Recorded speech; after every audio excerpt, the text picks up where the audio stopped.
방송에서 제공하는 투자 정보는 투자 판단에 대한 조언입니다. 방송에서 제공하는 주식의 가치, 가격 상승 및 가격 하락에 대해서는 방송사에서 보장하지 않습니다. 네, 오늘의 주요 헤드라인 소식입니다. 남양유업이 곰팡이가 발견된 어린이용 음료 제품의 판매를 전면 중단하기로 했습니다. 회사 측은 용기 자체의 내구성 부족으로 배송 및 운송 과정에서 문제가 생긴 것으로 보인다며 해당 제품의 판매 중단을 결정했다고 설명했습니다. 대우조선해양이 2,100억 원 규모의 초대형 원유 운반선 2척을 수주했습니다. 이와 함께 현대중공업그룹도 최근 유럽 지역 선사로부터 1,550억 원 규모의 15만 8천 톤급 원유 운반선 2척을 수주하면서 잇따른 수주 낭보를 알렸습니다. 오늘 30일 코스닥 상장을 앞둔 노랑풍선의 공모가가 2만 원으로 결정됐습니다. 총 공모액은 200억 원 규모로 오는 21일부터 22일까지 일반 투자자 공모주 청약이 진행될 예정입니다.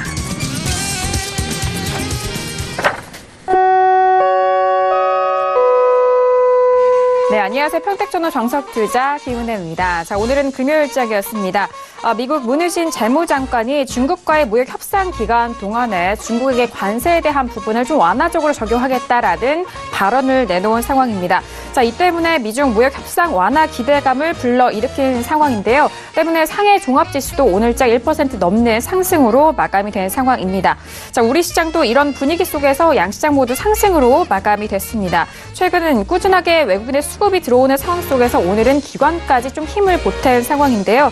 코스피 시장에서는 외국인과 기관의 동반 순매수 속에서 2,120선에 안착을 한 상황입니다. 코스닥 시장 역시도 상승으로 마감이 됐는데요. 그동안 약세 흐름 보여줬던 제약바이오 업종이 탄력을 보여줬고 거기에 더불어 수소차 테마까지 올라오면서 1% 넘는 강한 상승으로 마무리가 된 상황입니다.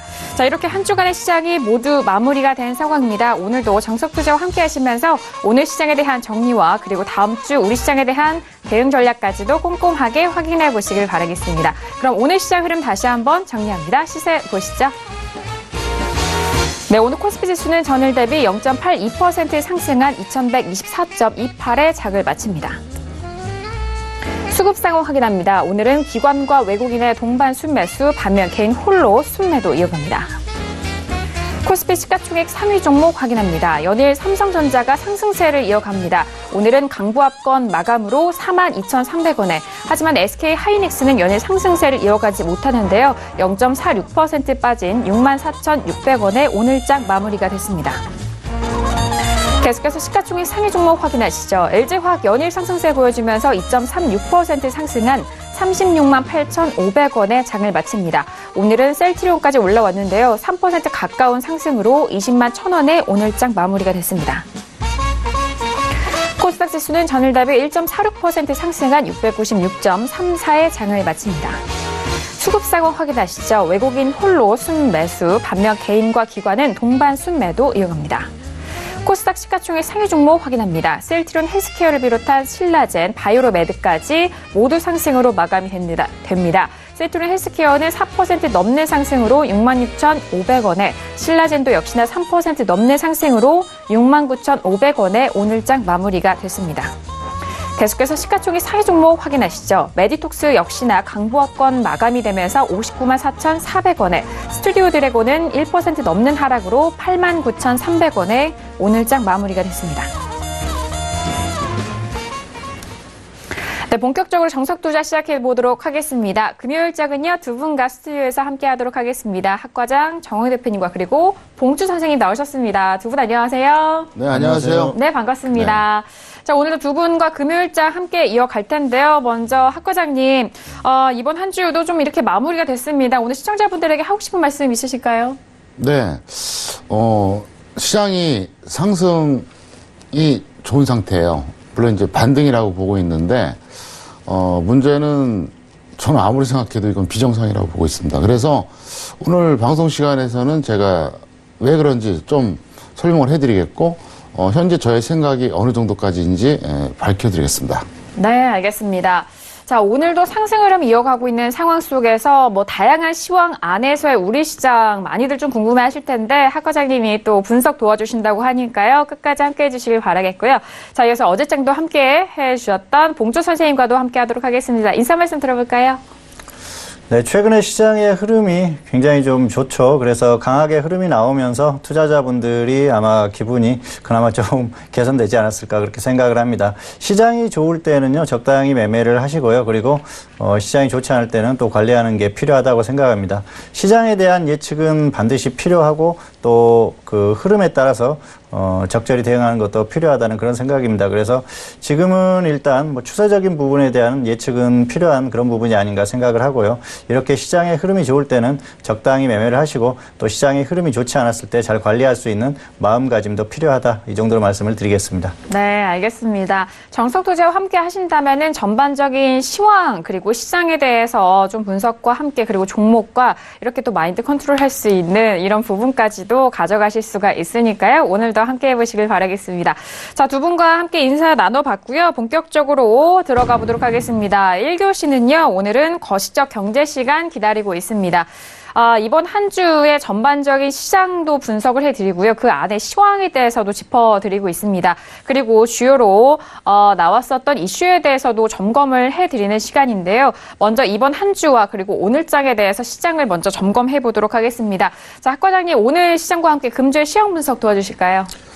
네, 코스피 같은 경우에는 양호한 수급 흐름이죠. 그리고 투자 심리도 좋아서 반등을 지속하고 있습니다.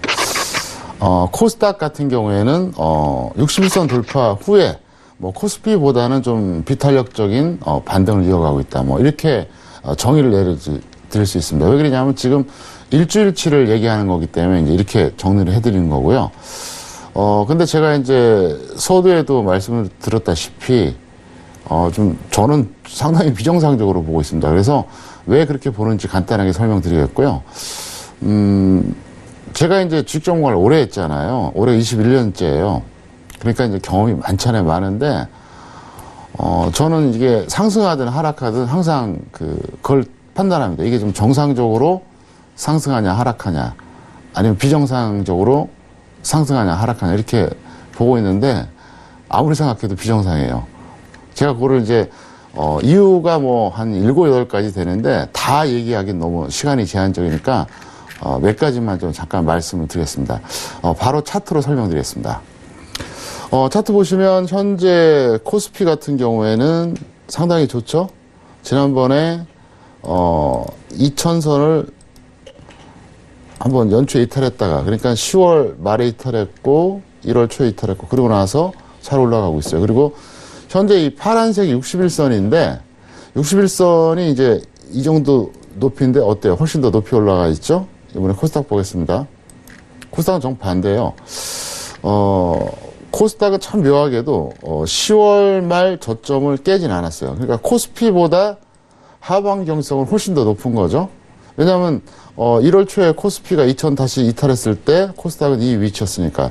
다만 61선만 놓고 본다 그러면 61선 돌파한 지가 이제 얼마 안 됐죠. 61선에서는 뭐 가까워요. 다시 한번 비교해 드릴까요? 보세요. 이게 코스피예요. 코스피는 10월 말 1월 초 두 번에 걸쳐서 2000선 깨고 그리고 현재는 반등이 지속되는데 이 61선보다는 좀 점점 더 멀어지고 있다. 그러니까 현재 위치를 뭐 굳이 말한다면 121선에 더 가까운 거죠. 61선보다는 좀 멀리 떨어져 있고요. 반면에 코스닥 보실까요?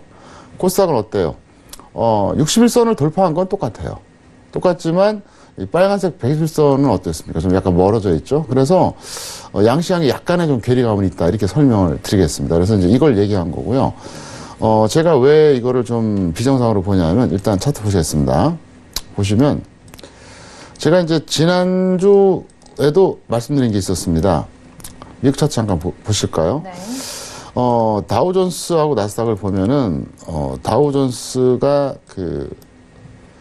12월 고점에서 저점까지 이 편차, 그리고 나스닥의 12월 고점에서 저점까지 이 편차, 이게 평균 17%였습니다. 양쪽 합치면 다우존스만 얘기한다면 16%입니다. 그러면 만약에 코스피가 당시 2136이었거든요. 근데 만약에 16% 빠졌다 그러면 이거는 1800이 무너지고요. 그냥 10%만 빠졌다 그래도 엄청나죠. 200포인트 이상이니까. 그럼 어떻게 되겠어요? 실제로. 예, 무지막지하게 빠졌죠. 그러니까 거의 뭐 1900을 깨는 게 정상인데 우리나라가 이게 다행인지 불행인지 모르겠는데 이때 12월 중하순에 기관과 프로그램 매수를 억지로 버텼어요. 사실 이때 정말 엄청난 위기였었거든요. 억지로 버틴 거예요, 정말로. 왜 그러냐면 조금 전에 제가 설명드렸잖아요. 미국의 어떤 트렌드에 어느 정도 연동할 수밖에 없는 게 한국 시장인데 12월 고점과 저점이 미국은 다우존스하고 나스닥하고 평균 17% 빠졌다는 거죠. 지수가 17% 빠졌다고 하는 것은 엄청난 거거든요. 무지막지한 거죠. 그런데 우리나라 고점이 이때 2136이었어요. 2136. 그러면 2136이니까 10%면 얼마예요? 200포인트가 넘잖아요. 그러면은 대충 계산해도 우리나라는 2000 뭐 말할 것도 없고 1900을 깼어야 돼요. 그게 버틴 거예요. 버텼는데 그럼 여기서 또 1월에 또 올라가잖아요. 근데 올라가는 게 이게 저는 상당히 이게 좀 이상하게 올라간다는 거. 그걸 얘기하고 싶어요. 자, 그럼 삼성전자 잠깐 보겠습니다. 삼성전자 먼저 보면요. 지수가 2000을 처음 깼던 10월 말이죠. 그 다음에 또 한 번 깼던 1월 초. 이게 시점으로 본 거예요. 자, 삼성전자의 가격 라인을 보면 기가 막혀요. 다시 한번 보여드릴까요? 코스피. 자, 코스피가요. 10월 말, 1월 초 두 번에 걸쳐서 2000을 깼잖아요. 어쨌든 10월 말하고 1월 초하고 가격대가 비슷하죠. 지수가 그렇다는 거예요. 지수 가격대가 비슷하잖아요. 근데 삼성전자 볼까요? 이게 시점으로 본다 그러면은 그 1월 말이 어때요? 훨씬 낫죠. 훨씬 낮아요. 무슨 얘기냐?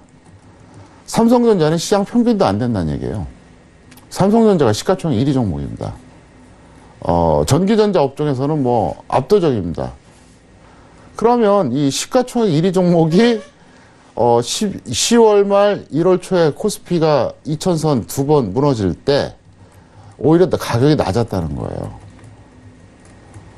시장에서 버림받았다고 봐야죠. 그런데 최근에 이제 그 저점 찍은 날이 이제 1월 4일이었는데 정확하게 지금 2주 지났잖아요. 갑자기 지금 막 외국계 기관이나 한국계 기관에서 좋은 리포트가 쏟아지고 있어요. 그래서 저는 상당히 의구심이 많다는 거죠. 왜? 2주 전에 삼성전자와 지금의 삼성전자의 가치가 얼마나 다를까요? 그리고 이 종목이 정말로 미래 가치가 있었고 수급이 좋았다 그러면 여기까지 밀리지도 않았다는 거예요. 그러니까 저는 1월을 말하는 거예요. 최소한 지수하고 연동은 돼야 될 거 아닙니까? 무슨 얘기냐? 이쯤 내려왔다가 어느 정도 움직이다가 다시 살짝 이 정도 내려왔다가 올라가야지. 이게 맞거든요. 근데 여기까지 내려왔다는 것 자체는 이거는 문제가 많은 거예요. 이번에 현대차 볼까요? 자, 현대차도 마찬가지입니다. 지수가 처음으로 2000선 깨졌던 10월 말 같이 내려온 거 맞아요. 그 다음에 1월 초에도 2000선이 깨졌죠. 이때는 이건 또 얼마나 웃기냐면은 이건 더 높아요. 근데 현대차는 뭐가 문제냐? 11월 하순까지 밀렸다는 얘기입니다. 보통 지수 관련 대형주들은 지수하고 거의 일치합니다. 바로 여기서 저는 이게 좀 문제를 삼는 거예요. 다시 한번 깨끗하게 차트 보여드릴게요. 한번. 자, 보세요. 자, 현대차가 10월 말에 코스피 2000 처음 깨질 때 내려왔어요. 근데 그리고 나서 최소한 지지가 돼야 되는데 11월 하순까지 빠졌다는 겁니다. 무슨 얘기냐? 코스피는 10월 말에 저점 찍고 나름대로 반등이 나오는데 이거는 더 빠졌다는 거죠. 버림받은 거예요, 시장에서. 자, 삼성전자 보겠습니다. 삼성전자 마찬가지예요. 작년 10월 말에는 뭐 그래도 지수 저점 찍고 반등할 때 같이 했거든요. 근데 시점으로 본다 그러면은 1월이었죠. 1월에 코스피는 2000이죠. 2000 깨지고 나서 뭐 어쨌든 비슷하게 빠졌다 올라왔잖아요. 다시 한번 보여드릴까요? 보세요. 코스피 지수 어떻습니까? 10월말 1월초가 거의 똑같아요. 삼성전자 다시 보겠습니다. 그러면 코스피를 감안한다 그러면은 예를 들어서 가격이 이쯤은 돼야 된다는 거죠. 이쯤. 이게 정상이란 거예요. 그러니까 현대차하고 삼성전자를 좀 예를 들어서 설명드리면 현대차 같은 경우에는 이미 작년 10월 말 코스피 2000선 깨지고 나서 연동이 안 됐다는 거예요. 코스피가 반등 나오면 최소한 옆으로는 가야 될 거 아닙니까? 못 올라가도. 근데 더 밀렸다는 얘기죠. 버림받은 거예요, 분명히. 그 다음에 삼성전자 보세요. 이것도 마찬가지예요. 1월 초에 코스피가 다시 2000선 재이탈했을 때 이건 더 하락했다는 거죠. 무슨 얘기냐? 버림받은 건 이건 분명합니다. 그런데 지금 현대차 여러분 보시는 것처럼 어떻습니까? 보세요. 현대차는 작년 11월 하순 이후로 엄청나게 끌어올리고 있고요. 삼성전자는 1월 초부터 끌어올리고 있는데 저는 이걸 어떻게 정의하고 있느냐? 그거예요. 간단합니다. 첫 번째 빠져나오기 반등이고요. 두 번째 한번이 들어왔다고 생각합니다. 무슨 얘기냐? 추세적인 건 아니란 얘기죠. 그리고 제가 좀 전에 미국도 말씀드렸었잖아요. 제가 오늘 좀 약간 길어져도 이해해 주세요. 네. 앞방송이 너무 늘어져 갖고 제가 좀 시간이 없어서 그런 건데 다우존스가 좀 전에 얘기했죠. 16% 하락했다고요. 나스닥 여기서 18%, 평균 17이에요. 코스피 보겠습니다. 코스피가 만약에 17% 하락했다 그러면 제가 얘기하잖아요. 2136으로 대비한다 그러면 17% 하락했으면요. 1772까지 떨어져야 돼요. 1800은 무조건 무너진다는 얘기고 최소한 1900이 무너졌어야 된다는 얘기예요. 그러니까 이게 그래서 제가 얘기하잖아요. 이게 지금 12월에 버틴 게 이게 다행인지 불행인지 이건 시간이 지나봐야 한다고요. 그러니까 엄청나게 폭락할 시점에 기간과 프로그램으로 억지로 맞춰놓고 근데 최근에 삼성전자하고 현대차가 사실 지수를 견인하고 있는데 내용이 좀 별로 안 좋다는 거예요. 그리고 현재 이제 그 외국계 기관의 리포트라든가 이런 걸 보면은 좀 황당해요. 갑자기 삼성전자하고 SK 하이닉스가 막 너무 좋다고 찬양을 해요. 근데 저는 이제 얘기하고 싶은 게, 그 2주 전에 삼성전자, SK 하이닉스는 그렇게 나쁜 주식이었나요? 갑자기 뭐 저평가됐다 그러고 웃기지도 않아요. 그리고 뭐 각종 기관의 리포트 벌써 2,300, 400 간다 그러고 전 도무지 그래서 이제 제가 내린 결론이 뭐냐 그거예요. 이제 쭉 한번 배경 설명을 했고, 간단합니다. 해외 증시를 보셔야 되는데요. 해외 증시가 만약에 여기서 미국이 계속 간다면, 나스닥이든 다우존스든 계속 간다면 우리나라가 좀 더 이어갈 가능성이 있습니다. 근데 저는 이거 제한적이라고 보거든요. 왜 제한적이냐? 이것도 역시 설명드릴게요. 보시면 제가 10월에 그랬던 거 기억하십니까? 딱 여기까지 떨어졌을 때 제가 뭐라 그랬죠? 시장이 끝났다고 그랬습니다. 왜? 이게 정말로 꺾이지 않을 지수라면은 여기까지 떨어지질 않아요. 이 정도 떨어지면 맞습니다. 근데 12월에 어떻게 떨어졌죠? 여기까지 떨어졌어요. 아무리 악재가 있었다 한들 이거는 완전히 끝났다는 시그널이에요. 보세요. 여기까지 떨어졌단 말이죠. 그러니까 종목도 그렇고 지수도 그렇고 마찬가지예요. 어느 선까지 하락했을 때는 그거는 일종의 조정의 범위라고 볼 수가 있거든요. 근데 그게 정도를 초과하면 그건 조정이 아니라 끝난 겁니다. 그래서 어차피 저는 여기서 미국이 여기서 뭐 하루 이틀 더 가든 아니면 뭐 오늘부터 다시 당장 빠지든 어차피 저는 한계가 있다고 보고요. 우리나라 지수 같은 경우는 이제 저는 이렇게 봐요. 결론을 내려드린다 그러면 제 입장에서는 그렇습니다. 코스피 같은 경우 저는 제가 분석할 수 있는 어떤 그 분석의 한계치는 다 했어요. 여기서 더 가면은 저도 분석이 안 됩니다. 제가 주식 전문가 20년 이상 하면서 이런 말 처음 해요. 그래서 여기서 더 가면 그냥 그 더 가는 거에 맞게 대응을 해 주시고요. 밀리면 또 밀린 대로 대응해 주시는 게 맞는데 어쨌든 저는 현재 시장에 대해서는 비정상으로 보고 있다. 그리고 분석했을 때 한계치는 여기까지다. 이렇게 설명을 드리겠습니다. 네, 최근 시장에 대해서는 반등을 이어가고 있는 상황 속에서 이번 한 주간의 장 분석을 도와드렸습니다. 코스피 시장 같은 경우에는 양호한 수급과 그리고 투자 심리 호전으로 계속적인 반등을 지속을 했고요. 그리고 오늘장까지에 대한 상승에 대해서는 또 학 과장님이 다시 한번 좀 설명해드렸으니까 다시 보기를 통해서도 다시 한번 보시길 바라겠습니다.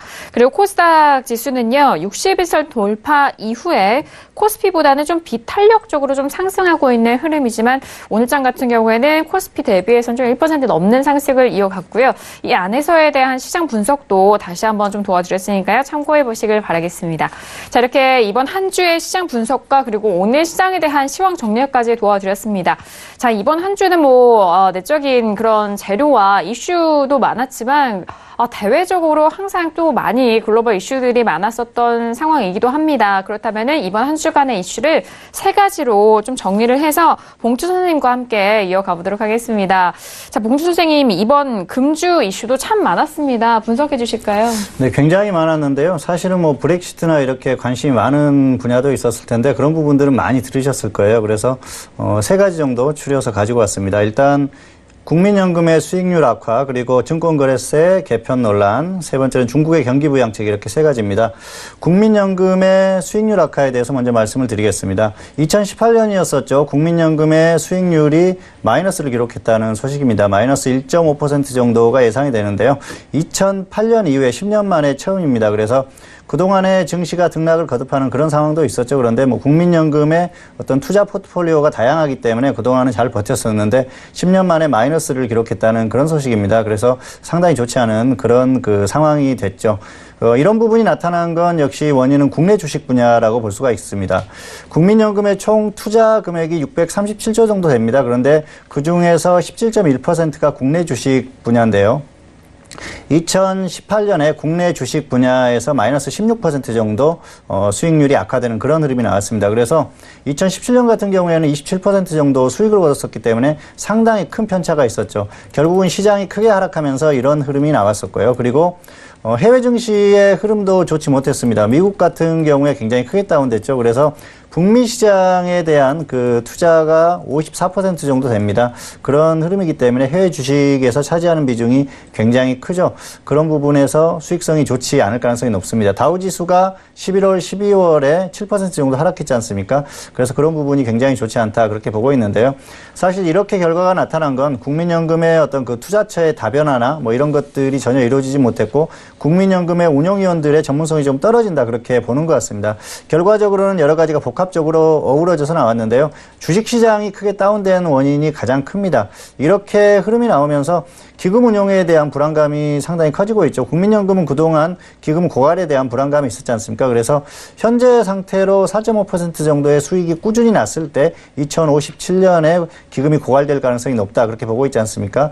그런 상황에서 이제 보험료율을 높이고 그리고 뭐 그런 흐름들을 만들면서 기금의 고갈 시기를 뒤로 미루겠다, 그런 계획이 있었는데요. 사실은 이렇게 갑자기 수익률이 악화되고 이랬을 때는 그런 것들이 더 가속화될 가능성이 큽니다. 기존에는 9%의 보험료율을 12, 13%로 인상을 하겠다, 그렇게 계획을 했었는데요. 아무래도 그런 부분들이 더 강화될 가능성이 높고요. 그리고 이제 기금의 어떤 운용의 수익성을 증가시키기 위해서 필요한 게 스튜디오십 코드라든지 이런 것들을 얘기하는 것 같습니다. 사실 배당이라든지 이런 것들을 요구하고 기업의 경영에 참여하면서 주가의 상승도 견인해 보겠다, 이런 이슈들이 나오고 같은데요. 이런 부분은 사실 조금 여러 가지를 생각해 볼 필요가 있습니다. 특히 경영자들 입장에서는 굉장히 불편한 그런 소식이겠죠. 결과적으로는 배당을 조금 더 받고 그리고 경영에 참여한다고 해서 주가가 상승할 그런 흐름인가는 생각을 해볼 필요가 있고요.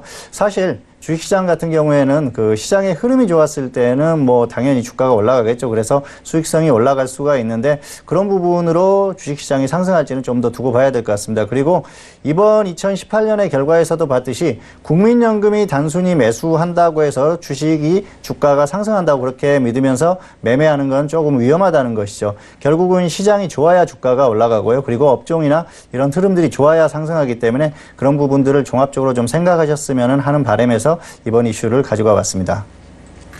두 번째로는 증권거래세 개편 논란입니다. 최근에 주식시장이 좋지 않으면서 증권거래세를 낮추자, 뭐 그런 요구가 많아지고 있는 것 같습니다. 그리고 이런 부분에 더해서 양도소득세에 대한 부분도 나오고 있는데요. 증권거래세를 낮추자는 입장에서는 증권거래세를 낮췄을 때는 시장에 어떤 활기가 뛴다는 것이죠. 증권거래세를 낮춤으로써 거래대금이 늘어나고 그리고 증시에 활기가 살아난다, 이런 주장을 하고 있는데요. 반대로 또 다른 쪽에서는 양도소득세까지 같이 낮춰야지 가능하지 증권거래세를 조금 낮춰서는 효과가 없을 것이다 이렇게 얘기를 하는 것 같습니다. 그래서 이런 부분을 일면 어느 정도 맞는 그런 흐름이기도 합니다. 그래서 이런 부분에 대해서 좀 생각을 해볼 필요가 있을 것 같은데요. 과연 증권거래세를 인하함으로써 그 시장이 활성화될 것인가 그런 부분을 자세하게 생각을 해볼 필요가 있을 것 같습니다. 그렇게 주장하는 근거로 과거의 어떤 데이터를 제시를 하고 있는데요. 1995년에서 96년 한국 시장의 예를 들면서 증권거래세를 낮췄을 때 거래대금이 증가를 했고 또 일본 같은 경우에는 2003년에서 2008년까지 양도소득세를 낮추면서 거래량이 증가를 했다는 겁니다. 그런데 당시의 흐름을 보면 한국 같은 경우에는 증시의 변동성이 굉장히 심했어요. 그래서 거래가 조금 늘어났다 그렇게 볼 수가 있겠고요.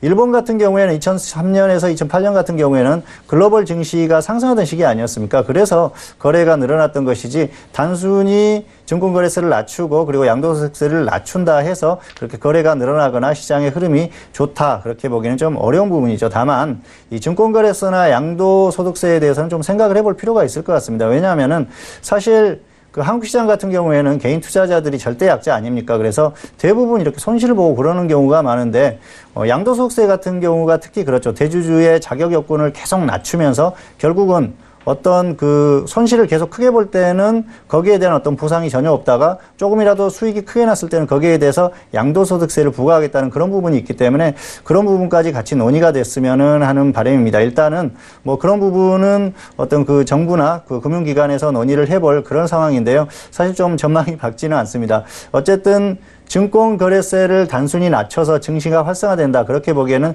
조금 무리가 있다는 생각이고요. 그리고 또 개인 투자자들의 어떤 또 입장에서 좀 생각을 해주셨으면 하는 바람에서 이번 이슈를 가지고 와봤습니다. 세 번째로는 중국의 경기부양책인데요. 최근에 중국에서 경기부양책을 계속 얘기를 하고 있습니다. 리커창 총리도 얘기를 했었고요. 그리고 중국 정부에서도 230조 원 정도의 채권을 미리 발행을 해서 경기를 부양하겠다 이런 이슈가 나오고 있습니다. 최근에 이런 그 소식들이 나오고 있는 건 역시 지표가 굉장히 좋지 않게 나오면서 그런 그 흐름이 나오고 있는 것 같은데요. 사실 중국 같은 경우에는 그동안 엄청난 고도 성장을 했었죠. 그런데 성장률이 점점 낮아지는 건 어쩔 수 없는 부분입니다. 그런 상황에서 미국과의 무역 전쟁까지 더해지면서 지표가 굉장히 좋지 않게 됐죠. 그래서 이런 부분을 선제적으로 어떤 조치를 취하는 그런 흐름이 아닌가 생각을 하고요. 다만 이 정도 조치로 과연 경기가 부양될 것인가 그런 부분에 대해서는 조금 회의적이다 그렇게 볼 수가 있겠죠. 사실 중국 같은 경우에는 그동안 엄청난 성장을 했었지 않습니까? 그래서 이런 부분을 계속 지속하면서 결국에는 글로벌 넘버원 자리에 오르고 싶은 그런 마음이 있을 겁니다. 그런데 사실 중국 경기의 성장률이 조금씩 낮아지는 건 흐름이라고 볼 수가 있습니다. 과거처럼 엄청난 성장을 계속 할 수는 없겠죠. 그래서 그런 부분들을 조금이라도 좀 늦추려는 그런 의도가 아닌가 그렇게 생각을 합니다. 그리고 최근에 미국과의 무역 전쟁으로 인해서 경기의 흐름이 급속도로 좀 좋지 않게 되다 보니까 그런 것들을 좀 방어하기 위한 선제적 조치라고 볼 수가 있겠습니다. 어쨌든 중국의 이 경기 부양책이 나왔다는 것은 그만큼 장기적으로 어떤 중국 그 경기의 흐름에 대해서 좀 좋지 않게 생각을 하지 않나 그렇게 생각을 합니다. 그리고 이 무역 전쟁이 사실 짧게 끝날 일이라고 하면은 굳이 이런 정책들을 펼 필요가 없을 것 같은데 무역 전쟁이나 이런 부분에 대해서도 상당히 우려를 하는 것 같습니다. 결과적으로는 중국이 이렇게 장기적인 우려를 하고 정말 이 경기의 어떤 그 흐름이나 이런 것들이 좋지 않았을 때는 한국에게도 좋지 않다는 것이죠. 결과적으로는 중국의 어떤 경기의 흐름 자체는 이제 성장률이나 서서히 낮아질 수밖에 없고요. 그리고 무역 전쟁으로 인한 피해도 결국은 올 수밖에 없습니다. 그런 부분에 있어서 장기적으로 봤을 때는 한국도 역시 좋지 않다. 그런 부분을 좀 인식을 해야 되겠다. 이런 생각을 전달해 드리기 위해서 이번 이슈를 가지고 와봤습니다. 자, 오늘도 세 가지 이슈를 살펴봤는데요. 전반적으로는 경기의 장기적인 흐름에 대해서 조금 부정적인 그런 이슈들이 아니었나 생각을 합니다. 그래서 지금 주식시장이 단기적으로 조금 반짝 반등하는 것도 중요하지만은 장기적인 어떤 이런 흐름들을 생각하고 대응하자는 생각에 이번 이슈를 가지고 와봤습니다. 그래서 여기까지 이번 주에 금주의 이슈를 마치도록 하겠습니다. 네, 이번 한 주의 이슈 분석도 세 가지로 좀 정리를 해드렸습니다. 첫 번째 이슈는 국민연금의 수익률 악화 소식이었습니다. 지난 작년에 기관 쪽에서의 수급 계속해서 좀 들어왔고 작년 투자 수익률 자체가 좀 마이너스인 것으로 좀 나타나면서 앞으로 기관 투자에 대한 부분도 많은 분들이 좀 궁금해 하시는데요. 일단 국민연금 내에서는 국내 채권 좀 줄이고 해외 대체 투자를 좀 늘려가는 방법으로 앞으로의 투자 성향을 좀 보여주고 있는 것 같습니다. 그리고 그리고 증권 거래세 개편 논란도 있는 상황인데요. 일단 금융위와 기재부 간에 좀 의견 충돌이 돼 가고 있는 가운데 이 부분도 또 투자하시는 여러분들에게도 또 적용이 되는 거기 때문에 이 부분도 좀 참고를 해보시길 바라겠습니다. 자, 그리고 마지막 이슈였던 중국의 경기 부양책이었습니다. 이 중국의 경기 부양책으로 인해서 미 시장도 역시나 좀 환호하면서 투자 심리를 좀 완화시키는 그런 국면이었는데요. 과연 이 중국의 부양책이 앞으로의 시장의 흐름에 있어서 또 어떠한 영향으로 좀 미치게 될지 그 부분도 다시 한번 좀 되돌아보시면서 체크해 보시길 바라겠습니다. 자, 이렇게 오늘의 1교시는 거시적 경제 시간으로 여러분들 찾아갔습니다. 자, 이어서 2교시로 넘어가 보도록 하겠습니다. 선생님 질문 있어요 시간으로 넘어가 볼게요. 자, 이번 한 주도 다양한 질문들 많이 좀 접수를 해 주셨는데요. 질문해 주셨던 분들 중에서 베스트와 워스트로 좀 나눠서 다시 한번 좀 선정을 해보도록 하겠습니다. 자, 먼저 금주의 장학생부터 알아볼 텐데요. 금주의 장학생 먼저 화면 통해서 확인하시죠. 금주의 장학생입니다. 첫 번째 시청자분은 끝자리 5327님이고요. 두 번째 시청자분은 끝자리 7107님이 선정이 되셨습니다. 네, 이번 한 주에 금주의 장학생 두 분이 또 선정이 되셨습니다. 어떠한 이유에서 또 두 분이 장학생으로 꼽히셨는지 이유를 들어볼게요. 먼저 학과장 정우 대표님이 꼽아주신 시청자분의 끝자리 5327님의 질문이었습니다. 오가닉 티 코스메틱을 매수하신 시청자 분이셨는데요. 자, 학과장님, 이분이 왜 장학생으로 선정이 되셨을까요? 네, 이번 주에는 사실 아주 훌륭한 질문은 별로 없었고요. 상대적으로 그나마 훌륭한 질문인데 이분은 과정상은 문제가 없었다. 이제 그걸 얘기하고 싶습니다. 그러니까 뭐 지금 약간 평가 소리긴 하지만 그래도 제대로 된 매수였다. 차트 잠깐 보시겠습니다. 이 종목은 적정 주가가 8,000원짜리예요. 그런데 일단 2,700원에 매수하셨으니까 문제가 없고요. 또 하나는 하락 추세 종목을 5일선, 21선 돌파할 때 딱 이때 매수하셨거든요. 그래서 지금 비록 좀 손실은 보고 있지만 매수 과정 자체는 전혀 문제가 없었다. 그래서 이 종목을 꼽아봤습니다. 네, 학과장님이 꼽아주신 시청자분이셨습니다. 일단 오가닉 티 코스메틱을 매수한 시청자분이셨는데 일단 하락 추세 차트 이론을 좀 만족하는 그 매수에 대한 접근에 대해서 말씀을 해주셨습니다. 일단 상승 추세와 그리고 하락 추세일 때 접근하는 방법에 대해서 워낙 또 정석 투자 시간 안에서 학과장님이 말씀해 주셨는데 이 부분에 있어서 다시 한번 좀 체크를 해드렸으니까요. 참고를 해보시길 바라겠고요. 자, 그렇다면은 봉추 선생님도 꼽아주신 베스트 질문 만나보도록 하겠습니다. 끝자리 7107님의 질문이었고요. 위메이드 매수하신 시청자분을 선정을 해주셨어요. 네. 네, 이분은 매수를 잘하셨습니다. 이분은 그 저점을 확인하고 반등할 때 매수를 하셨거나 눌림목에서 매수를 하셨거나 그렇게 하셨는데요. 매수가 자체가 거의 최근에 최저점 부근입니다. 그렇기 때문에 크게 문제가 없었어요. 그래서 매수 자체를 잘했다 그렇게 볼 수가 있겠고요. 그리고 지수가 반등하는 구간에 매수를 했었죠. 그런 부분들이 상당히 좀 잘했다 그렇게 볼 수가 있겠습니다. 비중이 많은 게 약간 흠인데요. 그렇다고 하더라도 기준만 잘 지키면 크게 문제가 없기 때문에 매수 자체를 굉장히 잘했다고 볼 수가 있겠죠. 차트로 잠깐 설명을 드리겠습니다.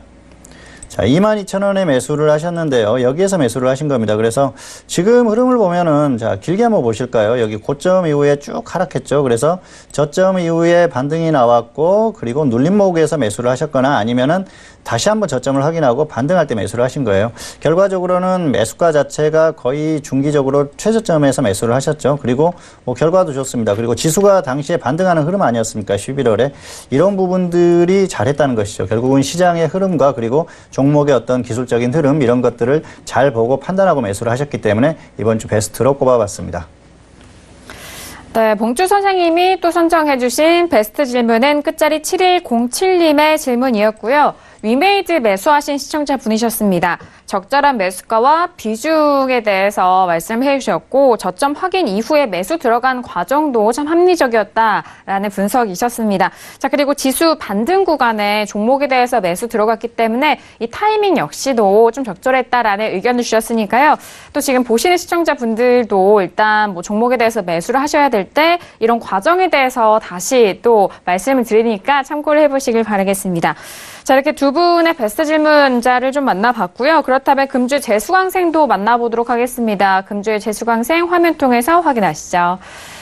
자, 금주의 재수강생입니다. 첫 번째 시청자분은 끝자리 9637님이고요. 그리고 두 번째 시청자분은 끝자리 3101님이 선정이 되셨습니다. 자, 일단 두 분이 또 선정이 되셨는데 어떤 이유에서 재수강생으로 선정이 되셨는지 먼저 학 과장님이 선정해 주신 시청자분부터 만나볼게요.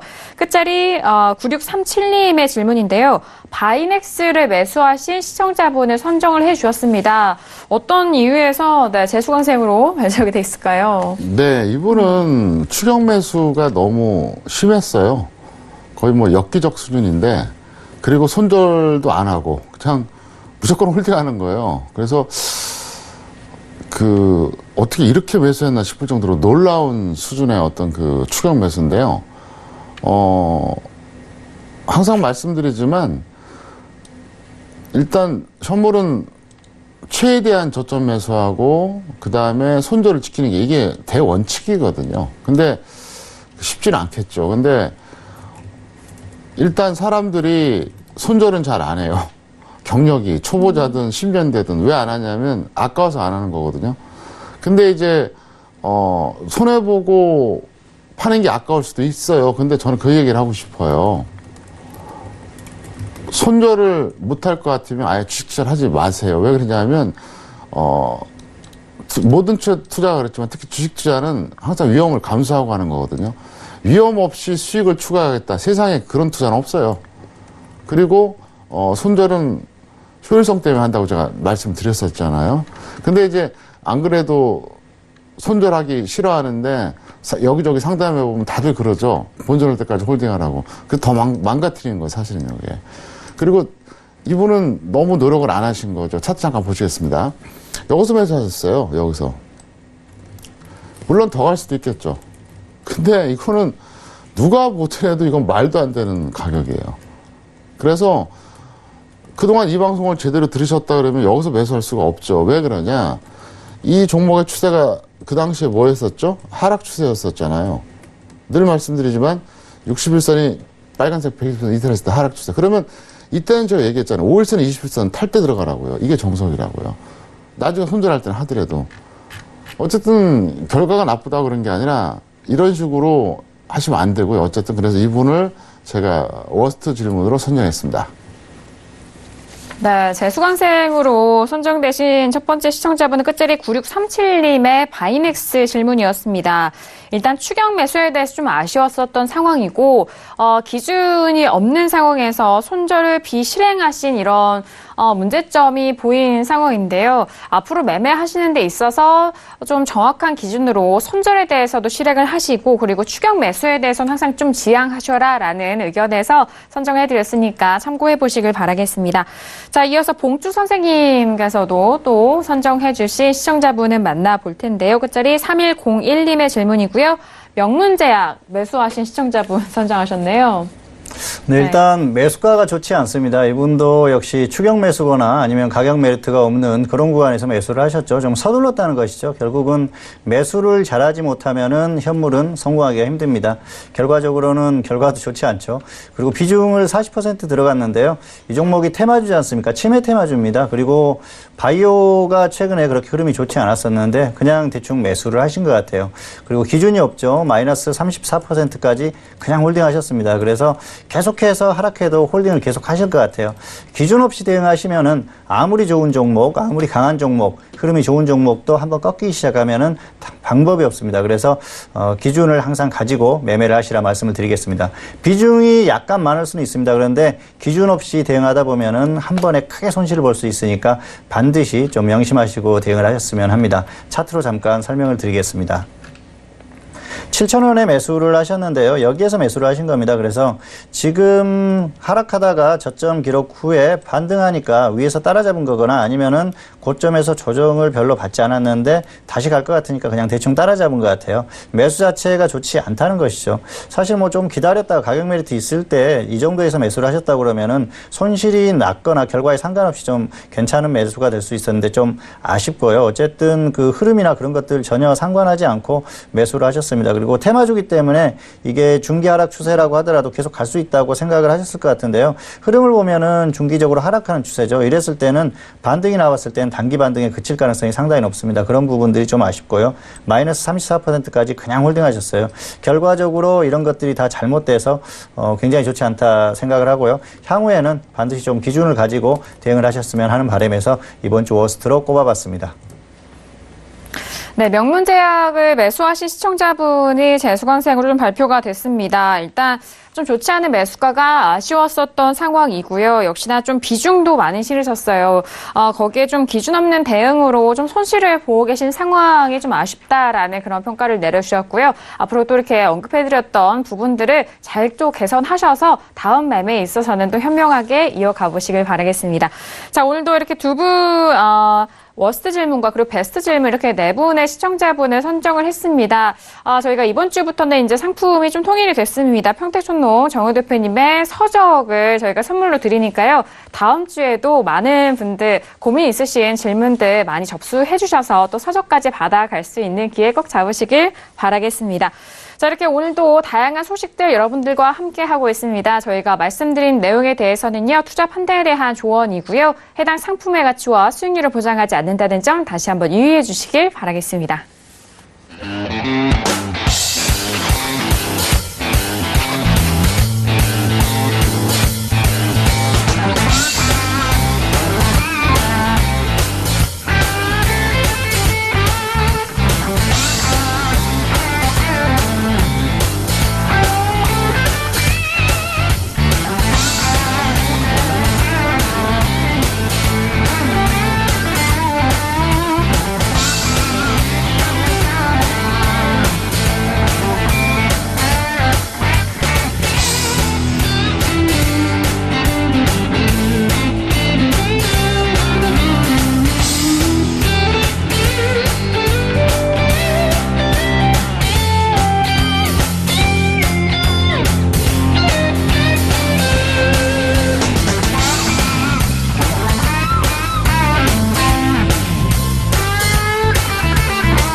네, 오늘도 다양한 소식 여러분들과 함께 했습니다. 이번 한 주간에 대외적인 이슈도 많았고, 미 증시에 대한 부분도 많은 좀 집중을 받았던 경우이고요. 그리고 오늘장 같은 경우는 특히나 또 중국 쪽에서는 1% 넘는 상승으로 마무리가 된 상황입니다. 자, 일단 1월 달도 금세 또 이렇게 지나가고 있는데, 다음 주 우리 시장 또 어떻게 전망을 하고, 그에 따라서 어떻게 전략을 또 세워야 되는지 많은 분들이 궁금해 하시는 것 같은데요. 두 분과 함께 다음 주 우리 시장에 대한 전망 꼼꼼하게 알아보도록 하겠습니다. 자, 먼저 봉추 선생님, 이렇게 2120선에 또 안착한 이후가 됐습니다. 다음 주 우리 시장 어떻게 보실까요? 네, 어제도 말씀드렸듯이 정상적인 시장의 흐름이라고 한다면은 사실은 2120선 정도까지는 상승이 가능하다 그렇게 말씀을 드렸었는데요. 어떻게 보면은 그 정상적인 구간까지 왔다고 볼 수가 있겠습니다. 그런데 한국 시장 자체가 추세적으로 하락하는 흐름 아니었습니까? 그리고 한국 같은 경우에는 딱히 상승할 만한 그런 요인이 없었거든요. 그런 부분을 봤을 때는 전반적으로 이렇게 크게 상승하기는 어렵다고 봤습니다. 그래서 한계라고 말씀을 드렸었는데 결국은 여기까지 온 것 같습니다. 이런 부분들은 최근에 여러 가지가 어우러졌죠. 미국 시장이 강하게, 워낙 해외 증시가 강했기 때문에 이런 흐름이 나왔다고 볼 수가 있겠고요. 삼성전자나 이런 부분들 또 대형주들이 상승한 것도 그런 것들에 기대서 같이 상승한 면이 상당히 큽니다. 그래서 그런 부분들이 어느 정도 좀 지금 같은 경우에는 한계 구간에 왔다고 봅니다. 그래서 여기에서는 특별히 미국 시장이 계속해서 폭발적으로 상승한다거나 그런 흐름이 아니면 좀 어렵지 않나 생각을 하고요. 한국 시장 같은 경우에는 역시 시장을 지금 만들고 있는 어떤 그쪽에서 의지가 굉장히 중요하다고 생각을 합니다. 그래서 여러 가지 상황을 봤을 때는 다음 주 시장 같은 경우에는 역시 크게 이렇게 빠지거나 그럴 가능성은 조금 떨어지지만 그렇다고 해도 하더라도 강하게 상승하기도 좀 어려운 그런 흐름입니다. 단기적으로는 역시 현재 지수대에서 조금 머무를 그럴 가능성이 크고요. 역시 추세적인 흐름에 대해서는 뭐 좋지 않게 보기 때문에 그 부분에 대해서는 뭐 크게 언급할 게 없을 것 같고요. 역시 어느 정도 좀 한계 구간에 왔다고 봅니다. 다만 현물 매매자들 같은 경우에는 크게 고민할 필요가 없을 것 같아요. 지금같이 지수가 반등하고 흐름이 좋을 때는 적당히 매매하시면 됩니다. 지수가 다시 2100선을 깨고 이탈하는 흐름이 나오기 전까지는 적당히 매매를 하시면 되고요. 그리고 지수가 다시 하락했을 때는 그때는 좀 관리에 들어가는 그런 것들이 필요하다고 볼 수가 있겠죠. 그래서 현재 시장에 적절히 대응을 하시면은 뭐 무난한 대응이 되지 않을까, 이 정도로 마치도록 하겠습니다. 네, 지수는 현재 정상적으로 좀 한계 구간에 부딪힌 게 아니냐라는 그런 분석과 함께 시장의 의지 확인 이후에 좀 유연하게 대처해보자, 대응해보자라는 그런 전망을 함께 말씀을 해주셨고요. 자, 그렇다면은 학 과장님은 다음 주 우리 시장 어떻게 보실지 참 궁금합니다. 학 과장님, 네, 전망 어떻게 보시죠? 네, 일단 전략을 먼저 짜드리면 현물하시는 분들은 이렇게 하시면 돼요. 지금부터는 중소형주는 편안하게 하세요. 대형주 같은 경우에는 좀 부담스러운 수준입니다. 근데 중소형주들은 여기서 뭐 지수가 더 올라가든 내려가든, 예를 들어서 뭐 다시 2000선을 깨지 않는 한, 2000선을 깨게 되면 투자 심리가 악화되기 때문에 중소형주도 안 좋습니다. 하지만 지금은 뭐 지수 등락과 관계없이 중소형주는 안전하다, 이렇게 말씀드리겠고요. 그리고 이제 파생 같은 경우에는 지금까지 이제 그 하방 포지션 취하신 분들 상방 이렇게 있는데 그 말씀을 먼저 드리고 싶어요. 그러니까 지수의 등락을 이제 굳이 어떤 그 정도를 말씀드린다면 여기서 또 올라갈 수는 또 있어요. 근데 올라가면 속도가 좀 느릴 겁니다. 근데 내려오면 좀 빠를 수가 있어요. 근데 그건 확실합니다. 그건 확실하고 제가 그랬잖아요. 제가 방송 초반에 제가 할 수 있는 분석은 다 했다고요. 저는 이렇게 생각해요. 여기서 내려가야 정상이에요. 근데 올라갈 수도 있어요. 왜? 비정상이 유지가 될 수도 있으니까. 그러니까 제가 하고 싶은 말은 뭐냐면, 제가 모든 걸 다 좀 판단해 봤어요. 제가 이제 방송 초반에 해드렸던 얘기 있잖아요. 코스피 지수하고 비교했을 때 삼성전자와 현대차는 사실상 버림받은 우량주였어요. 그런데 갑자기 지금 말도 안 되게 올라가는 게 좀 이게 논리적으로 앞뒤가 안 맞는다. 그리고 12월에 미국 시장이 대폭락을 했을 때 한국은 기관과 프로그램으로 억지로 버텼는데 이게 후유증이 반드시 올 것이다. 그리고 그게 좋은 건지 나쁜 건지 시간 지나보면 알 것이다. 이렇게 얘기했는데 저는 그렇게 생각합니다. 어쨌든 지금 제가 밝히지 않은 게 한 4가지 정도 돼요. 지금 제가 이제 방송에서 공개적으로 언급한 게 코스피 대비 삼성전자 플러스 현대차, 요거 이제 말씀드렸었잖아요. 그리고 미국 시장, 12월에 미국 시장 대비 한국의 어떤 그 등락, 이걸 말씀드렸는데 사실 다른 것들도 여러 가지가 있는데 뭐 시간 관계상 제가 말씀드리기 좀 그렇습니다. 근데 잠깐만 더 차트를 보시겠습니다. 제가 좀 전에도 계속 분석을 하고 있었어요. 저는 계속 분석을 합니다. 방송 중에도 분석을 해요. 어떤 때는. 근데 아무리 생각해도 여기서 저는 내린 결론이 그거예요.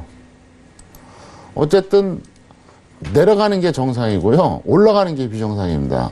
근데 잘 아시겠지만 세상사가 그렇잖아요. 정상은 일반적인 거고 비정상은 특수한 경우잖아요. 그러니까 여기서 비정상적으로 더 올라간다 한들 분명히 한계가 있는 거고 어차피 저는 내려간다고 보고 있고요. 그리고 현재 시장의 어떤 그 정의를 내려드리면 제가 좀 전에 얘기했었죠. 빠져나오게 만든 가능성이 상당히 높아요.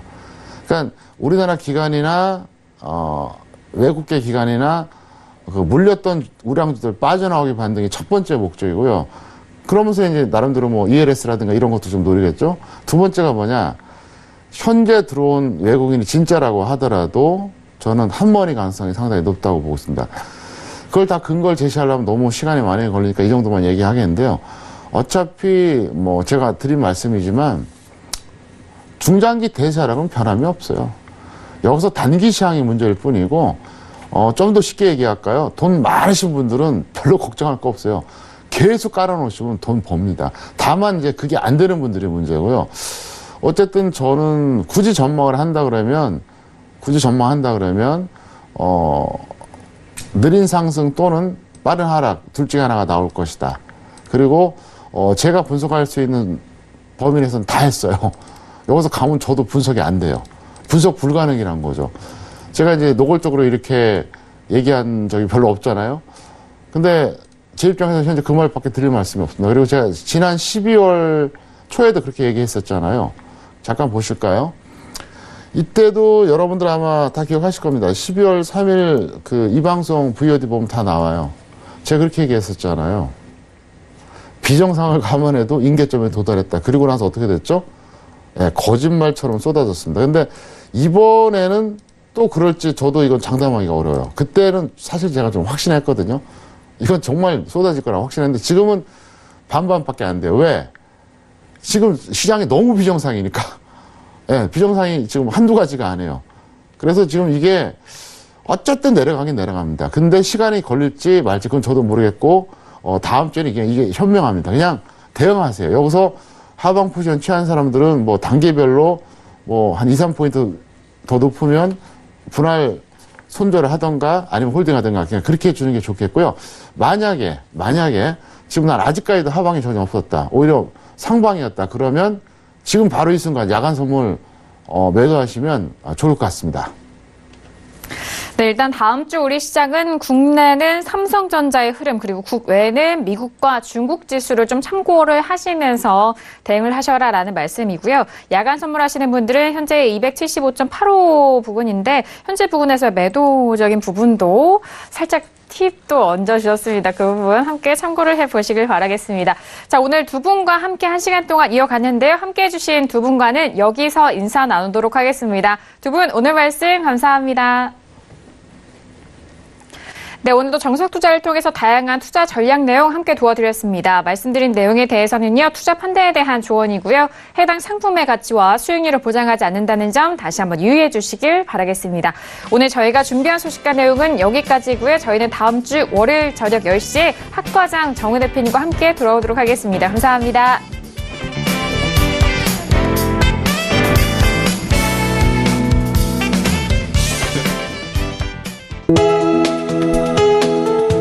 방송에서 제공하는 투자 정보는 투자 판단에 대한 조언입니다. 방송에서 제공하는 주식의 가치, 가격 상승 및 가격 하락에 대해서는 방송사에서 보장하지 않습니다.